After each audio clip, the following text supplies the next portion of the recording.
Greetings everybody and welcome back to another episode of Serious Creepers Adventures in Project Ozone 2 Titan Mode. Look at this crazy armor guy and all these bats. I hate him. I hate him so much. I need to get rid of them. I was actually wondering if we can somehow use one of these dimlets here to get rid of them. For example, is there any like... I think there's no animals, right? I don't know if they count as animals though. There's also, I think, no mobs or something? I'm not sure. Maybe it's a peaceful. I think there's one dimlet. Yeah, I think it's this one here. Can't really see it because that's stuff up there. I think it's a peaceful thing. So yeah, I don't know. I might have to mess with that just to get rid of these stupid bats because they drive me nuts. They're so annoying. Holy crap. Okay, so as you can see, I'm working on my AE system. I think it looks really cool. I like to look from it from below just because it's so shiny. I changed out all of these crafting CPUs now to match the two colors I mentioned last time. And I also added like a crafting monitor in each of them. I tried to make them 2x2 at first, but it looked kind of weird in the way they were laid out here. So I decided to just go with something like this. I know it's overkill, we don't need that many CPUs, but hey, it looks cooler, I guess, or in my opinion. I also added some covers here. I added these crazy blocks as a cover on top just to make it look a bit more technological, I guess. And yeah, so right now, where is that thing? Over here in that glass room there.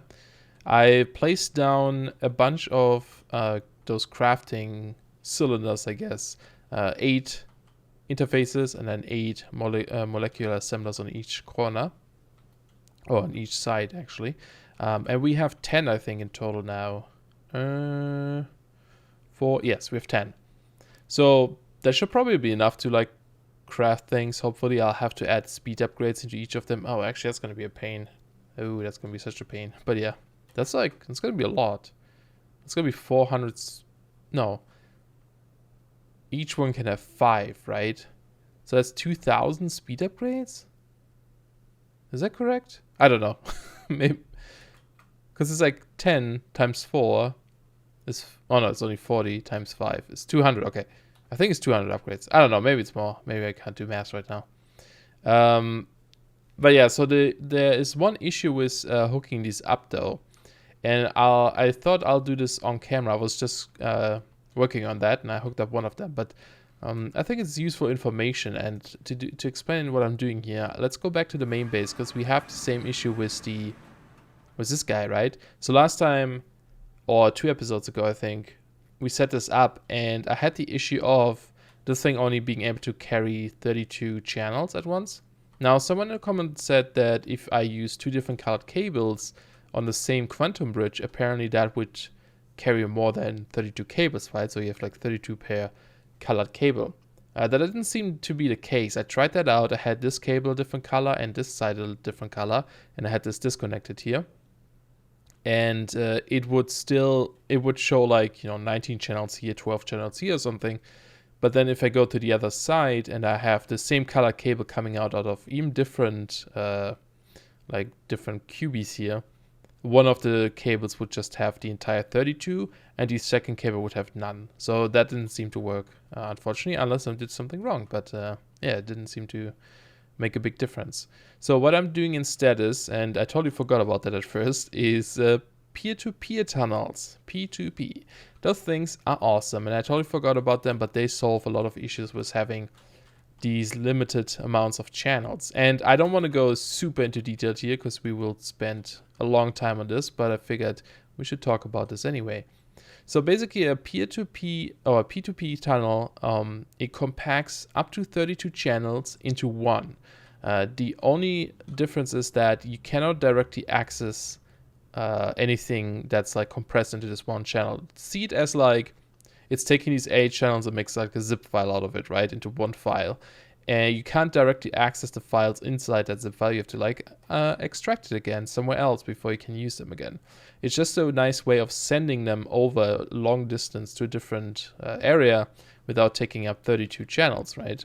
So on this side, we have 32 out of 32 right now because all of these devices that are connected on the side occupy that many slots. And then it goes into one P2P tunnel. And then on this side, we have 4 channels. One of them is from this P2p tunnel. One of them is from this one. I added the second one here. Then we have, let's see what else is there. 2 other things. I don't know if this one counts as one, but apparently we have 2 other channels still somewhere. Not sure what it is, but yeah, so it sends them only through 2 signals over to the other side, right? And then what you have to do is you take this memory card here and you shift right click one of these, and it says successfully saved settings. And then you just go to the other side where you have the P2P tunnel that kind of extracts your channels into 32 again, or up to 32. And you just right click it without shift to load them. And that's what this is over here. So this is the quantum bridge that goes to our main base. It has 1 cable coming out of here, 1 cable coming out of there. I could have just used the same one, and I probably will do that again. I don't know why I did this here. I think I was testing something else. But then we have these other 2 P2P tunnels here again, and I loaded the setting here and they extract them, right? So here we see the green one that had 32, and the color here doesn't matter. That's just for me to remember which one I used. And then on the other side we have the one on the left side with the 18 channels. And that works great. And so I'm using this method now as well to set up all of these crafting towers, I guess, right? Because we have 10 of these. Each of them has 8 interfaces, so that would be 80 channels. Doesn't work like that, right? Can't really do that. We can hook 4 of these towers, which would be 32 channels, 4 times 8, onto one of these dense cable. Then we have another dense cable here, the green one, covering another 4, and I have a third one covering 2 of them, this gray one here. And to get this all over now to our ME system, I could run 3 different colored cables all the way back there, but instead I'm using P2P tunnels here as well. So I have on each one of them at the end a tunnel here, there's a tunnel there, and a tunnel here. You can see this one is glowing right now because I just set this up, and I figured I'll set up the other 2 ones just to show you again. So we shift right click this, save the settings, and we go back to our ME controller, and I set up 3 other tunnels there where they should come out of. I set them up at here, and let's see, I forgot which one I loaded. I think I'd used this one up. So if I right click this one, it says missing channels right now. It always takes a few seconds for it to update. You can also see the light is white, so it means there's some issues. And now it says device online. And then we go shift right click this. I don't know if it matters in which order you do it, but I don't think it does. If you come here now, we should see the green one is loaded. So this one is active and it only uses up 1 channel, 1 of 8, which is awesome. And I saved the other one in this one, so I just right click this to load it. Takes a few seconds again. After a second, we will see that 16 of these will light up because we only have 2 towers connected. And here we should see 2 out of 8 channels now, because it's using this P2P tunnel and this P2P tunnel, right? And there we go, it's online. 2 channels only, even though we're using 40 channels in total between those 2, right? It just compresses this into these. So that's pretty awesome. So that should be all good to go, right? On this side, it extracts them, and each of them, whoops, man, this flying speed is too fast. On each side of them, they're connected to an ME controller side, which has 32 channels each available, right? Each of these faces has 32. So that's awesome. So this should have all of our crafting thingies there loaded, which is awesome. And I think if I go back to the main base now, we look at our on our interface terminal, we should be able to see all of these. Yeah, so that's that's a lot of things here we can set up. Awesome. Actually, the number 78 seems off, right? Because we should have 80 on the other side and then 16 here. Or is this what we have free? No, I think that's the total, right? Yeah, 78. I wonder if there's still something wrong. Because each one of these rows... Oh, that's not a pattern. Each one of these rows is 1 interface. And we should have 80 on the other side and then another 16 here. Actually, yeah, those are only 70 each. So these are 14. So we should have 94. So we are missing 16. So I wonder if one of these connections didn't work. I wonder if it's the one that's connected to only 2. I always need to turn around to find this thing. Do we see? So these lights are all on. It's possible that I missed some as well somewhere, but it looks good. Oh, over here, it says only 4 channels on this one. So what did I do wrong here? Did I miss like an interface in between? Because that should be 8, right? This one is 8. They're all 8. This one over there is not 8, 16, 32. This one isn't either. Alright, they seem to be all online now. Maybe I messed up something here with the loading settings stuff. It's possible that I accidentally loaded 2 of them through one of the same tunnel at the end. And they were like sharing channels and then they couldn't do it, right? Because there wasn't enough room left. That's possible. So let's go back to this base and double check here. Yes, 94. Awesome. So now we see everything I want in here. Perfect. And yeah, I just colored them a little bit too, so it's easier to see. So we have the green one here, the red one here, and then I used the normal one for the other one. So I kind of can figure out which one is connected to which, right? So we see the colors here as well. Awesome. Okay, I kind of want to set up some storage drives here now. These, oh, I put them away. The normal AE drives, just so we can store all of our stuff here. And we need to think about this a little bit too, because each of them is going to occupy a channel as well, right? So there is a trick to this. I think it's called the Super Sauron drive. And I made a video about that in the past. That will work, I guess. It's a weird thing to me, but it works well. I don't know where I want to put them though. I could just put them into the wall, I guess, like towers. I don't know if that would look good. Now that I think about this, maybe I shouldn't have done a floor like this, but hey, it's too late now. I'm not gonna change it, so I guess we could just put them like into the wall like this, right? Should I move them one further down though, or should they be like here? That might be too flat. It would be kind of cool to have like a server room looking thing, but I don't know. There's also not too much room behind the wall. I guess maybe a little bit, but there's our cow stuff here, so we can't go too far back. If I place them in the background, how would that look? And then have like glass in front of it, then I can't easily access them, but don't really have to. Maybe we should do that. And then like have the next row here. Oops. This pickaxe is crazy. I'm actually thinking maybe I should switch back to draconium armor just because it's somewhat more configurable and it's not as crazy fast. I'm not a huge fan of the super fastness. And I haven't seen a config for that. Yeah, maybe like this and have some lights at the bottom and top. We could just use the green lanterns again or something. Lime. Maybe. I don't know. Still. Like, look at that. I just like clicked a little bit and it's like, bam! Entire walls are gone. It's crazy. I don't know if that's gonna look good. And actually, if I go with this though, and I put lights, I put like glass in front of it, what we could do then again is like remove this. That's something I mentioned last time. And then put these here behind there and then cover this up again. Just so we get this like green light in these corners. I guess that's kind of cool. Sure, let's go with that. Let's make a super glowy base. I don't know if these lanterns are bad for performance, but this world so far has been pretty smooth, so I'm not really concerned about that. Yeah, I kind of like the glowiness of this. Cool. And let's see, get rid of some of these things. Inventory is always so full. Okay, and then we would use some of these extremely high capacity thingies, and we just make a bunch of drives. And just stick them all in there. And we're gonna have a lot of space then. Cool.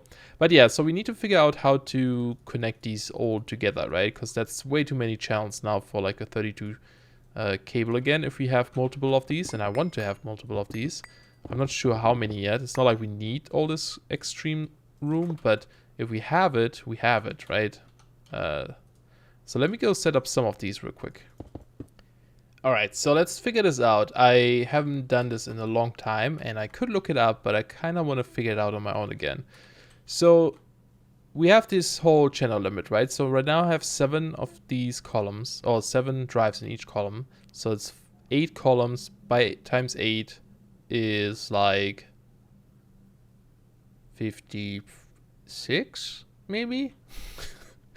Don't do math on camera. 56 channels, right? So we could do the whole thing where it's like we use one dense cable for half of them and another dense cable for the other half and just send it to a P2p tunnel as well. But there's an easier way where you can actually hook these up, like way more of these in a row. So we could expand this by quite a bit if I wanted to. And I might do that as well, maybe in the future, but we shall see.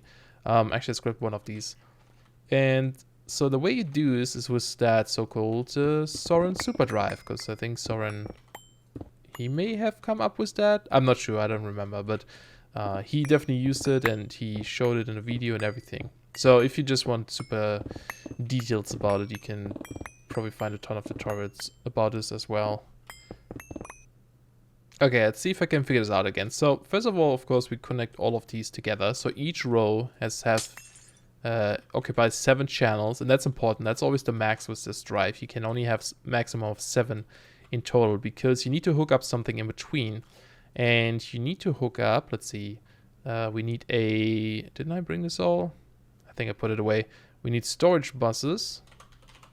I should have a bunch. There we go. Should be enough. And interfaces, which are also put away apparently. There we go. And we need the flat versions, I think. Let's make a bunch of these. Okay. So there's a specific way to do this. Alright, I just set up something here a little bit different. So I just created a temporary ME system here just so I can show this without having to run wires all the way back to our main base.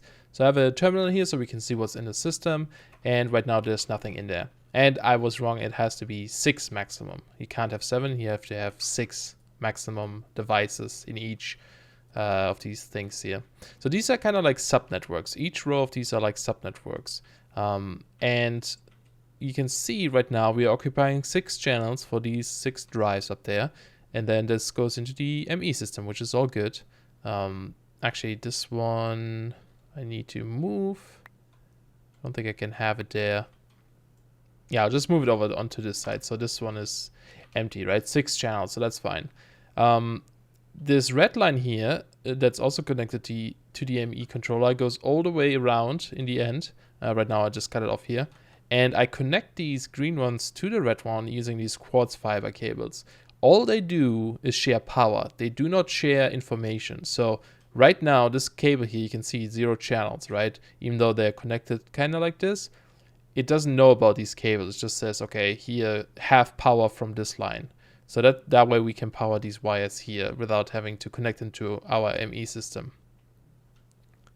And then we take the interface and we put this down on the next line here, just like this. And then we take a storage bus and we put it to the interface. And this kind of creates like a system where like the storage bus now sees everything on this left side as like a new storage system, right? It's like having this connected to a chest, for example. Then your ME system would be able to access the chest behind there. But in our case, it's just a bunch of ME drives. And then we just take the green cable and connect this to our main system. So obviously the storage bus now takes up 1 channel. And then we have the 6 from the top here, the 6 channel from there, creates 8 channels. Now if we take, I made like this little thing here that contains 1 dirt. If I place this up here, right, this is the main row that's already connected to the ME system, we can see the dirt in there. If I now take out the drive and put it into the next row, which is behind our subnetwork, we can still see it. So that's all connected. And it has these 6 drives now going through only 1 channel. Aha, mysterious, huh? So now we take the next row, again, ME interface, storage bus, green cable. And this is why we only can have 6 drives, because now, like on this side, we only have 1 storage bus and 6 drives, that's 7. But on this side, we have 6 drives, an interface, and a storage bus, which is 8 channel, so that's the max. And again, you can see it's only 1 drive on 1 channel on this side, even though we have like, what is that, 21 drives connected. So if I put this into our new thing at the top, for example, I can still access it. Awesome. And then you can just repeat this over and over and over. There's no limit to this. You can repeat this for as long as you want. You can keep connecting these drives. And in the end, they will only occupy one single channel of your whole network. I could have put these behind the subnetwork too, so we don't take up 7 channels on this side, right? But I'll probably do that in the end. But yeah, and then you just keep doing that. Take your line, run it all the way down here. And I use different colors so they don't connect, because you don't want them to connect, because otherwise your ME system would take up all these channels. But yeah, it's pretty easy. Take your quartz fiber again, so that they get power. Because if they're in a subnetwork, they would need power. Oops, there was something in the way there. And with these guys, you don't need to set up like a different power system or something, right? And then you go interface, storage bus, cable, interface, storage bus, cable. And this works with other things too, like machines and stuff, right? But we just use it for our storage here. And yeah, like I said, we could just add multiple of these things. So these are all connected now, every single one of them. So I can take out this again, put it in the very last one here. And again, only occupies one channel. There's our dirt. Sweet. Isn't that awesome? I think it's awesome. Alright, so I hooked it all up. Let's try to double check here that everything is actually connected. So let's go storage components, and we want to make, let's see, actually let's go for cell. And make a bunch of these again, or just one for now, so I can test this out. Put this into this Emmy chest, just so we have something to store an item. And I'll put in this Accio hole, which I only have one of, right? So this is the only place where this thing could be. And if you go back here, I'll just put it into the last one, because that, if it's being reachable over here, then it should be fine. And just to show you, I just ran down the red cable here. I put the first one behind the subnetwork 2, and I ran down the green cable here. Is this all connected? Oh, actually no. This needs some power too. There we go. There we go. Cool. And then this all connects up all the way down here. Oops. To one gray cable that just goes down this one row here as well. Down this channel we already had set up. So let's check our terminal and Accio, and there it is. So it works. Awesome. Well, there we go. So now we have all of these behind glass. We have the max size thing here, this one, in each one of them. So that's a lot of space, I think. That should be good. I might want to add more in the future, just to add some of these, the gas and the fluid ones, maybe. Because there's fluid cells as well. Those guys here. But I don't know. Maybe. We shall see. And these have EMC values too, so it's pretty easy to do. So yeah, should be fine. But yeah, so I think that's pretty cool then. So now I might go and move all of our items from the old base over to this base. But yeah, storage shouldn't be a problem anymore, hopefully. We shall see. Of course, they still have that 64 items per drive limitation, but we have so many drives. I don't think there's that many items in this game that they would occupy all of these, so should be pretty good. But yeah, I think I'm gonna have to end the episode here for today. Ooh, look at us. We are blinking. Our base is blinking. Everything is shiny and glowy and stuff. I like it. So I hope you guys enjoyed this episode. Thanks a lot for watching, and I'll see you guys soon. Bye bye.